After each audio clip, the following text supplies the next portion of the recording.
매일 성경과 함께하는 오늘의 큐티 시간입니다. 3월 27일 오늘의 말씀은 누가복음 16장 1절에서 13절입니다.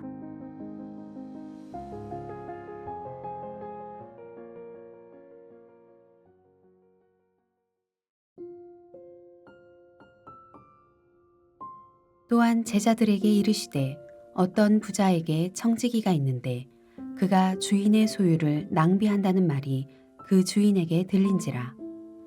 주인이 그를 불러 이르되 내가 내게 대하여 들은 이 말이 어찌 됨이냐. 내가 보던 일을 세마라. 청지기 직무를 계속하지 못하리라 하니.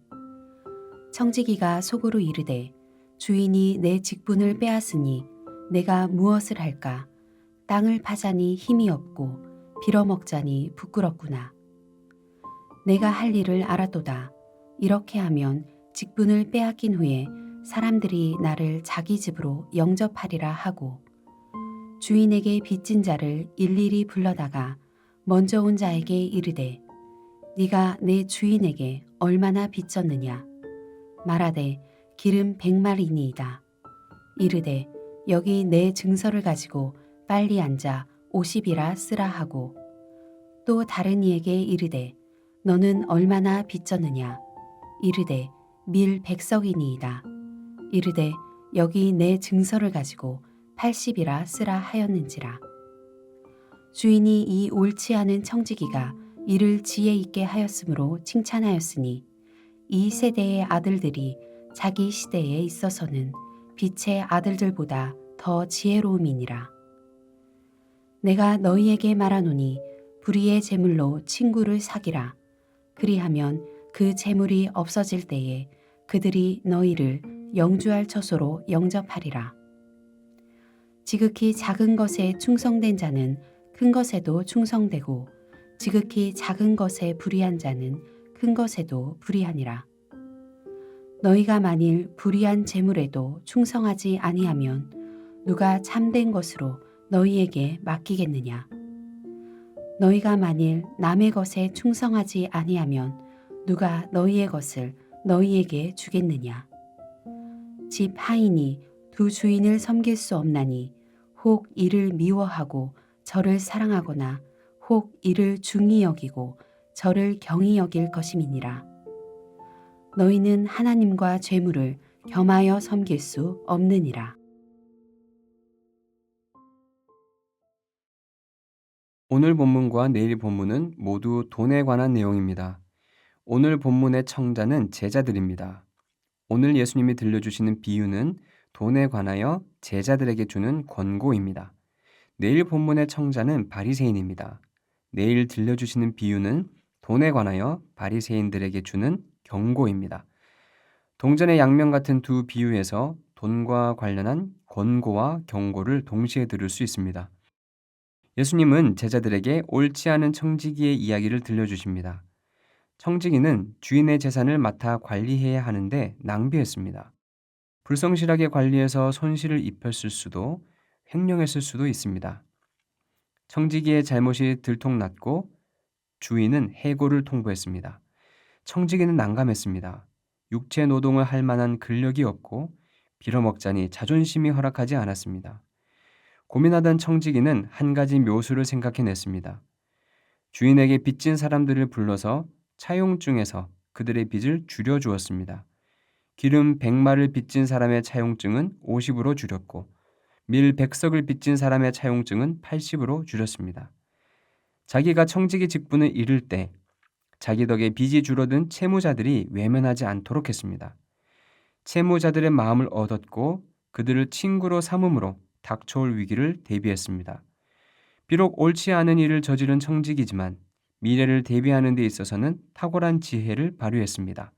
심지어 주인도 그의 준비하는 지혜를 칭찬할 정도였습니다. 이 비유의 핵심은 장래를 대비하는 지혜입니다. 다가올 위기에 대비하는 것, 살 길을 찾는 지혜입니다. 예수님은 이 세대의 아들들이 자기 시대에 있어서는 빛의 아들들보다 지혜롭다고 하셨습니다. 해고될 위기에 처한 청지기가 재빠르게 자기의 퇴직 후를 대비하듯이 땅에 속한 사람들은 땅에서 닥칠 위기를 대비하는 데 재빠릅니다. 질병과 재난에 대비하고 은퇴와 노후를 철저히 준비합니다. 하나님의 자녀들은 하나님 앞에서 결산하는 날을 대비해야 합니다. 하나님 앞에서 자기 삶을 평가받을 날을 준비해야 합니다. 불의한 청지기가 자기의 해고를 알고 준비했듯이 하나님 앞에 설 날을 지혜롭게 준비해야 합니다. 장래를 대비하는 방식은 친구를 얻는 것입니다. 옳지 않은 청지기가 채무자들의 마음을 얻었듯이 사람을 얻어야 합니다. 어떻게 사람을 얻어야 하는지 예수님은 이렇게 말씀하십니다. 불의의 제물로 친구를 사귀라. 그리하면 그 제물이 없어질 때에 그들이 너희를 영주할 처소로 영접하리라. 돈은 그 자체로는 거룩하지 않은 세속의 물질입니다. 특히 쌓아두면 불의합니다. 그러나 사람을 돕는 데 쓰면 그 돈이 나를 구원으로 인도합니다. 이 말씀은 내일 본문의 부자와 거지 나사로의 비유가 예증하는 바입니다. 재물을 쌓아두기만 하고 가난하고 헐벗은 나사로를 외면한 부자는 나사로의 영접을 받지 못했습니다. 그가 자기 재물을 나사로에게 나눠줬다면 나사로는 그의 친구가 되어 그를 자기가 있는 곳으로 영접했을 것입니다. 10절부터 13절에서 예수님은 하나님과 재물과 우리의 관계를 분명하게 정리해 주십니다. 재물은 우리 것이 아니라 하나님의 것이다. 우리는 재물의 노예가 아니라 하나님의 청직이다. 재물은 우리가 숭배할 존재가 아니라 관리할 물품이다. 우리는 청지기로서 재물을 하나님의 뜻대로 사용해야 한다. 하나님의 뜻은 재물을 쌓아두는 것이 아니라 재물로 궁핍한 사람들을 돕는 것이다. 재물을 하나님의 뜻대로 사용하지 못하면 재물이 우리 마음을 장악합니다. 재물이 우상이 됩니다. 재물이 우상이 될 때 나타나는 현상은 재물을 사람들을 위해 사용하지 않고 자기만을 위해 쌓아두는 것입니다. 예수님은 우리에게 강력히 권면합니다. 재물을 섬기지 말고 하나님을 섬기라고, 재물을 하나님의 뜻대로 사용하라고, 재물을 자기를 위해 쌓아두지 말고 재물로 친구를 사귀라고. 기도하겠습니다. 하나님, 우리 삶을 마치는 날, 하나님 앞에서 우리 삶을 결산해야 함을 기억합니다.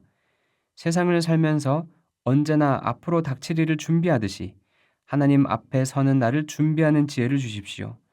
특히 하나님이 맡기신 재물을 하나님의 뜻대로 가난하고 곤핍한 자들을 위해 사용함으로 그들의 친구가 될 수 있도록 이끌어 주십시오. 돈을 신처럼 숭배하는 세상의 풍조에 휩쓸리지 않고 오직 하나님만 섬김을 재정 사용에서도 나타낼 수 있게 해주십시오. 예수님의 이름으로 기도합니다. 아멘.